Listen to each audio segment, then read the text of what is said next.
রোজা রেখে ইনজেকশন দেওয়া যাবে কিনা? কিছু কিছু ইনজেকশন দেওয়া যাবে, কিছু কিছু দেওয়া যাবে না। কোনগুলো দেওয়া যাবে না? এনার্জেটিক ইনজেকশন দেওয়া যাবে না। যে ইনজেকশনে ফুড সাপ্লিমেন্টারি আছে, যেটার মধ্যে নিউট্রিশন ভ্যালু আছে, এই ইনজেকশনগুলো দেওয়া যাবে না। এমনও ইনজেকশন আছে যেটা দিলে 7 দিন আপনার আর খাওয়া লাগবে না, একেবারে তরতাজা। এরকম ইনজেকশন দেওয়া যাবে?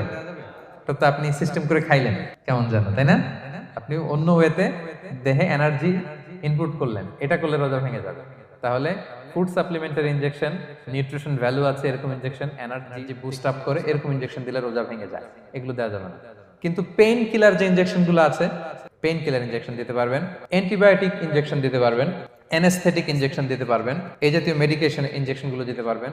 কোভিডের যে ইনজেকশন, এগুলো আপনি দিতে পারবেন। এগুলোতে রোজা ভাঙে না, কারণ এগুলোতে আপনার স্টোমাকে কিছু পৌঁছেও না, আপনাকে শক্তিবর্ধক কিছু দেহে প্রবেশও করাচ্ছে না, আপনার এনার্জিও বাড়ে না, আপনার এনার্জি বাড়ে না, নিউট্রিশন ভ্যালু অ্যাড হয় না, আপনার স্টোমাকে কিছু পৌঁছে না, এই জাতীয় সব ইনজেকশন দেওয়া যায়।